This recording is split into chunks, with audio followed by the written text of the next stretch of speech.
काशीपुर नाम के एक गांव में हरिया नाम का एक आदमी रहता था जो लकड़ी काटकर अपना जीवन यापन करता था। वह अपनी पत्नी के साथ रहता था। जलाओ लकड़ी से होने वाली कमाई पर्याप्त नहीं था। भोजन और कपड़े की हमेशा ही कमी रहती थी। एक दिन हरिया की पत्नी ने उससे कहा, कितने ही दिन देख लो यही कमाई रहेगी। कोई त्योहार नहीं होता, कोई जश्न नहीं होता। इस जलाओ लकड़ी को काटने और बेचने के बजाय तुम शहर जाकर कुछ काम कर सकते हो। कितने ही सालों तक हम ऐसा ही जीवन व्यतीत करेंगे। अरे देखो, मैं हमेशा तुम्हारी बात सुनता हूँ कि नहीं सुनता हूँ? सुनता हूँ ना। अरे कितनी बार तुमको बताना पड़ेगा कि मैं ये गांव नहीं छोड़ सकता हूँ। नहीं नहीं, सुनाई दे रहा है ना? नहीं छोड़ सकता हूँ। अरे शहर में यहाँ की तरह शांति तो है नहीं, क्या करेंगे वहां? मैं नहीं चाहता कि अगली बार हमारे बीच में फिर से इस विषय पर कोई बहस हो। गांठ बांध लो ये चीज, मैं नहीं छोड़ सकता हूँ। अब मैं क्या करूँ?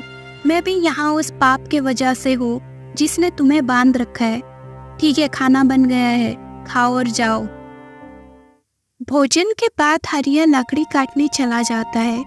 आज वो लकड़ी ढूंढते ढूंढते काफी दूर निकल आया था। वो सोचने लगा, हाँ, आज तो बहुत दूर चला आया और मुझे एक बड़ा सा पेड़ चाहिए जिससे मुझे ज्यादा लकड़ी मिले, लेकिन मुझे एक भी पेड़ नहीं मिला।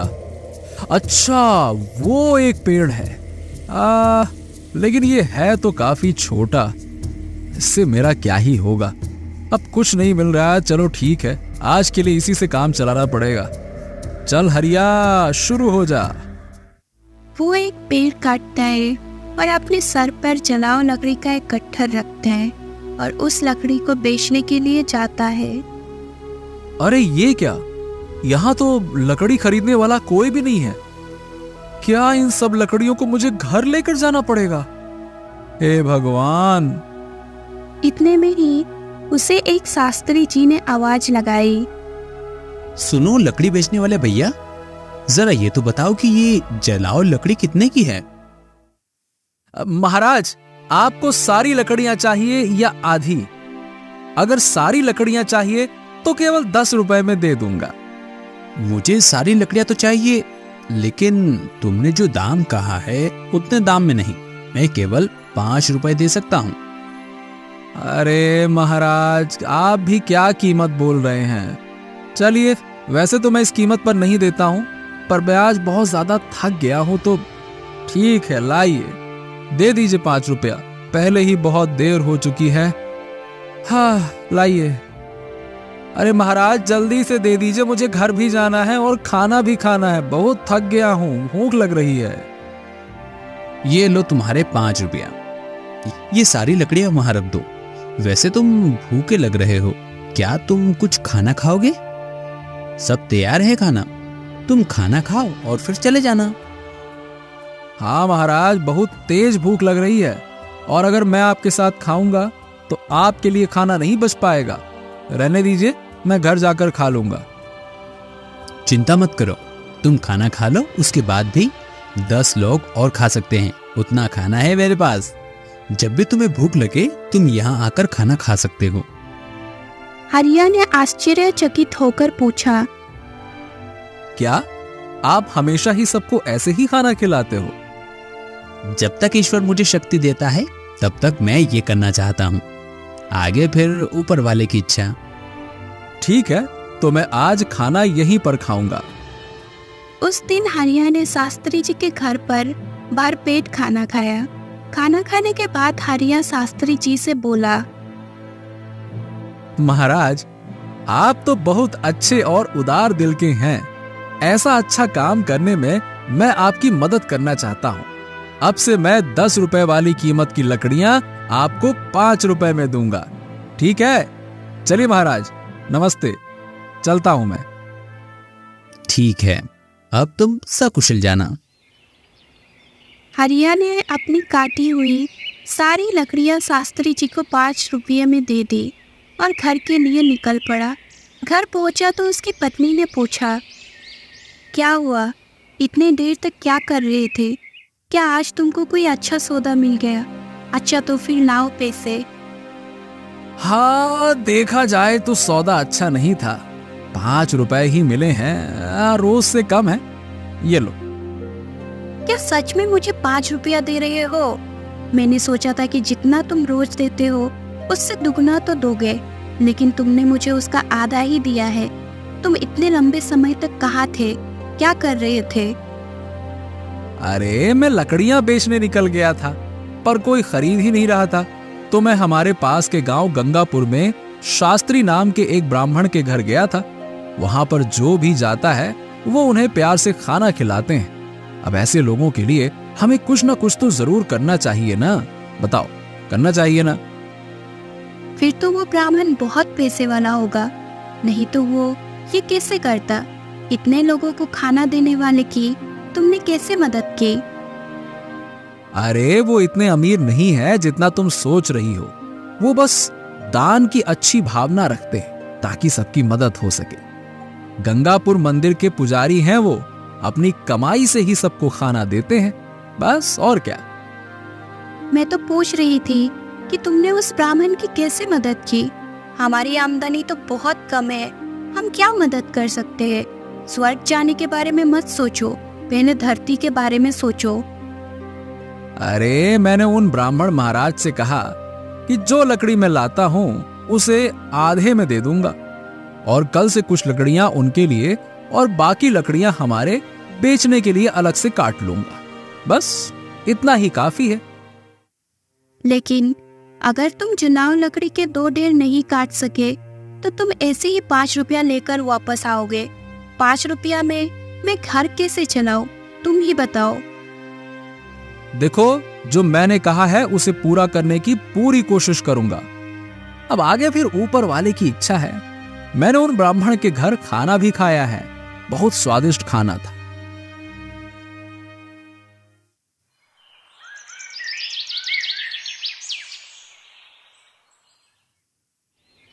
फिर हरिया हर रोज जंगल से लकड़ियां काटता था और शास्त्री जी से किए वादे के मुताबिक सिर्फ 5 रुपये लेता था।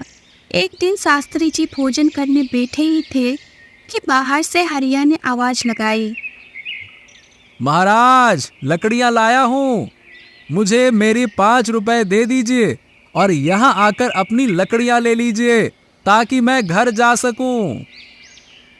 बाहर आकर शास्त्री जी बोले, देखो हरिया, मैं आज तुम्हें 5 रुपए नहीं दे सकता, तो तुम तुम्हारी लकड़ियां लो और जाओ। वापस क्यों जाऊं? मैं यहीं के लिए लाया हूं महाराज। आज नहीं है पैसे तो कोई बात नहीं, कल दे देना।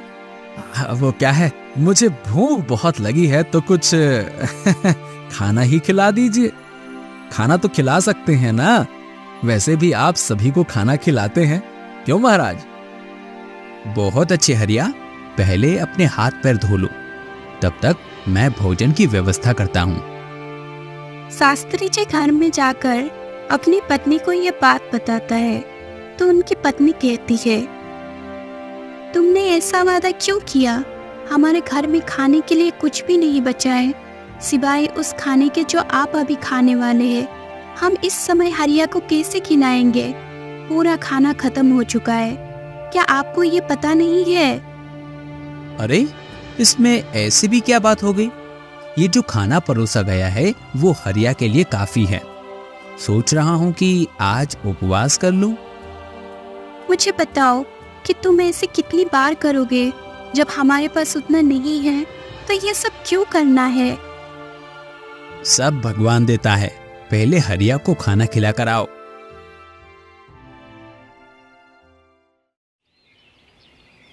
एक दिन हमेशा की तरह हरिया लकड़ियां काटने जाता है। जंगल के सामने के सारे सूखे पेड़ वो पहले ही काट चुका था और सूखे पेड़ की तलाश में वो जंगल में काफी अंदर चला गया। वो मन में सोचने लगा, हाँ, मैं इससे पहले कभी इतना अंदर नहीं गया। मुझे सावधान रहना चाहिए, यहाँ जंगली जानवर भी हो सकते हैं। अगर मुझे कुछ हो गया तो? इतने में ही उसे एक सूखा पेड़ नजर आता है और वो सोचता है, ये पेड़ पूरी तरीके से सूखा हुआ है। लग रहा है कि ये एक शाखा ही काफी है इसकी। अगर मैं इसे काटता हूं तो 3 ढेर तो बन ही जाएंगे। हाँ, ऐसा सोच वो उस डाली पर बैठकर उसी डाली को काटने लगा। बहुत बड़ी और सूखी शाखा होने के कारण शाखा टूटकर बगल के पेड़ के नीचे एक झोपड़ी पर गिर जाता है। उस झोपड़ी के अंदर से एक साधु निकलते हैं और गुस्से में बोलने लगते हैं। मेरी तपस्या किसने भंग की? लगता है वो तुम ही थे। मैं तुम्हें श्राप देता हूँ, तुम कुत्ते बन जाओगे। हरिया रोते हुए बोला, अरे अरे अरे महाराज, अरे महाराज, मुझे नहीं पता था कि आप यहाँ नीचे बैठे हैं। महाराज, महाराज क्षमा कीजिए। पता है तुम्हें, मैं 100 साल से तपस्या कर रहा हूँ और तुमने मेरी तपस्या भंग की है। मैं तो रोज पेड़ काटने आता हूँ महाराज, और जलाऊ लकड़ियां बेचता हूँ। माफ करिए, क्षमा करिए, दया करिए। जानबूझकर नहीं किया है महाराज, गलती से हो गया है। माफ कर दीजिए, कृपा कर दीजिए। इस श्राप को वापस ले लीजिए महाराज, वापस ले लीजिए। मैंने क्रोध में आकर तुम्हें श्राप दिया है क्योंकि तुमने मेरी तपस्या भंग की। अब इस श्राप को वापस लेना मेरे लिए संभव नहीं है, पर मैं तुम्हें एक उपाय बताऊंगा। तुम ऐसे लोगों को ढूंढो जो सबसे अच्छा दान देते हैं। उनके खाने के बाद अगर उनके खाने में कोई भी दाना बच जाता है तो उसे खाकर तुम श्राप से मुक्त हो जाओगे। अगर तुम अपने अभी के रंग से पूरी तरह से सफेद हो जाते हो तो तुम इस श्राप से मुक्त हो जाओगे। प्रभु, मैं अपनी पत्नी को जलाऊ लकड़ी को काटने से मिलने वाले पैसे से सहारा देता हूँ। मैं कुत्ता बन जाऊंगा तो मेरी पत्नी का क्या होगा महाराज? तुम्हें चिंता करने की जरूरत नहीं है। तुम्हारी पत्नी को कोई कमी नहीं होगी। भगवान उसकी व्यवस्था करेंगे। जब तुम्हारा श्राप टूटेगा तो तुम अपने कष्टों से मुक्त हो जाओगे और धन धान्य से सुखी जीवन व्यतीत करोगे। हरिया कुत्ते में बदल जाता है और श्राप से छुटकारा पाने के लिए यात्रा शुरू करता है। वो सोचने लगता है, मुझे सबसे अच्छा दान देने वाला कहाँ मिलेगा? मेरी कुछ भी समझ नहीं आ रहा है। हाँ, शास्त्री जी है ना, वो बड़े ही उदार दिल के आदमी हैं। अपने पहले प्रयास के रूप में मैं शास्त्री जी के पास जाता हूँ। हरिया कुत्ते के रूप में शास्त्री जी के घर जाता है। वहाँ शास्त्री जी खाना खाने बैठे थे और भगवान को धन्यवाद कर रहे थे। हे भगवान, मैं सच में बहुत संतुष्ट हूँ। आपने मुझे उन सभी को खाना खिलाने की शक्ति दी जो आज यहाँ आए थे। शास्त्री जी के खाना खा लेने के बाद उनकी पत्नी ने उनके खाने का पत्तल बाहर फेंक दिया। हरिया कुत्ते के रूप में वहाँ आया और शास्त्री जी के खाने के पत्तल पर बचा हुआ खाना उसने खा लिया। खाना खाते ही उसका आधा शरीर तुरंत सफेद हो जाता है और वो सोचने लगा, मुझे लगा ही था कि शास्त्री जी बहुत उदार व्यक्ति हैं। मुझे तुरंत ही आधे श्राप से मुक्ति मिल गई। लेकिन पूरी तरह श्राप मुक्त होने के लिए किसी दूसरे आदमी को ढूंढना होगा। कोई आसपास ही मिल जाए तो मुझे श्राप से मुक्ति मिल सकती है। अगर दिए गए श्राप से मुझे मुक्ति मिल जाती है तो मैं ऋषि के कहे अनुसार श्राप से मुक्त होने के बाद मैं धन और सुख के साथ रहूंगा। मैं चाहे कितने भी साल लकड़ियां काट लूं, कभी भी इतना बड़ा तो नहीं बन पाऊंगा। ये तो मेरे साथ बहुत ही अच्छा हुआ। मुझे श्राप देने के लिए बहुत बहुत धन्यवाद महाराज, बहुत बहुत धन्यवाद। ऐसा कहकर हरिया दूसरे आदमी को खोजने लगता है। एक दिन संतोष नाम का एक आदमी गाय दान कर रहा था। वहां से दान लेने वाले सुरेश गाय को लेकर संतोष के बारे में कहता है, कितना पवित्र आदमी है, और ऐसा वो मेरे साथ ही नहीं, वो कई लोगों के साथ ऐसा कर रहा है। ऐसे लोगों को आशीर्वाद मिलना चाहिए। ये देखकर हरिया सोचता है, वाह वाह वाह वाह, आज तो मुझे श्राप से मुक्ति मिल जाएगी। ये आदमी शास्त्री जी के समान ही होना चाहिए, जो सबसे अच्छा दान कर रहा है। रुक कर देखता हूँ कि वो कब खाना खाता है। संतोष ने खाना खाया और पत्तल को बाहर फेंक दिया। हरिया तुरंत जाकर उस पत्तल में बचा हुआ खाना खा लेता है, लेकिन वो वैसे का वैसे ही रहता है और वो सोचने लगा, संतोष तो इतना बड़ा दानी है, फिर मेरा रंग क्यों नहीं बदला? हाँ, मुझे कुछ समझ नहीं आ रहा। वो वापस आकर शास्त्री जी के घर के बाहर बैठ गया। वहाँ बैठे हुए वो देखता है 2 लोग आपस में संतोष के बारे में बात कर रहे थे। उनमें से एक बोला, संतोष हमेशा गांव के बाहर वालों को बुलाकर ही दान देता है। अगर तुम सच जानोगे तो चौंक जाओगे। उसकी सारी गाय 2 महीने से ज्यादा दूध नहीं देती। उसे ये पहले से ही पता होता है और फिर उन्हें बैठाकर खिलाना पड़ेगा, इसलिए दान कर देता है। वो कभी दूध देने वाली अच्छी गाय दान नहीं करता। उसे तो इस काम के लिए पाप लगेगा भैया। और तुम्हें पता है, हमारे राजा की तरह कोई भी दान नहीं कर सकता। वो एक महान दानी है। हमारे राजा भी 1 हफ्ते से खाना बांट रहे हैं और कल आखिरी दिन अन्न दान के साथ वस्त्र दान भी करने वाले हैं। वो वहाँ सबके साथ 1 हफ्ते से खाना खा रहे हैं। मैंने कभी भी उनके जैसा धर्मी नहीं देखा। अरे ये तो कुछ नहीं, उन्होंने हमारे लिए अच्छी सड़कें बनवाई हैं, हर जगह कुएं और तालाब भी खुदवाए हैं। मतलब उन्होंने बहुत कुछ किया है। ऐसे धर्मी मैंने कहीं नहीं देखा। अच्छा, अब तक मैं जिस दूसरे आदमी को ढूंढ रहा था, अवश्य ये वही राजा है।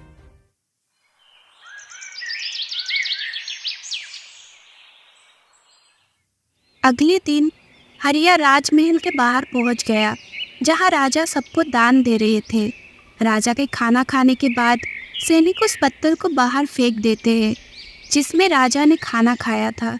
ये देखकर हरिया वहां जाता है और पत्तल में से खाना खाता है, लेकिन उसका रंग फिर भी नहीं बदलता और वो सोचने लगता है, राजा तो इतना बड़ा दानी है, फिर आश्चर्यजनक रूप से इतने महान दानी राजा का भोजन करने के बाद भी मेरा रंग क्यों नहीं बदला?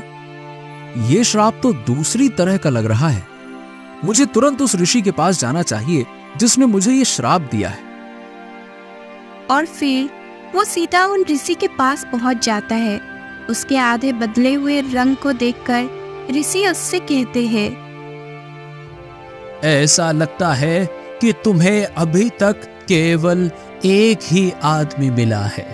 तुम्हारा केवल आधा रंग ही बदला है। क्या अब तुम्हें और कोई नहीं मिला? श्राप मिले हुए आधे दिन हो गए हैं महाराज। शास्त्री जी का खाना खाकर मैं आधा सफेद हो गया हूं। इसके बाद मैंने उनसे भी ज्यादा दान करते लोगों को देखा। उन्होंने जो खाना खाया उसे खाके कोई फायदा नहीं हुआ। महाराज, इसके अलावा हमारे शहर के राजा, जो कि बहुत धर्मी हैं, 1 हफ्ते तक उन्होंने सबको खाना और कपड़े भी दिए। इतने धर्मपरायण आदमी द्वारा खाया हुआ खाना खाने के बाद भी मैं श्राप से मुक्त नहीं हो पाया महाराज।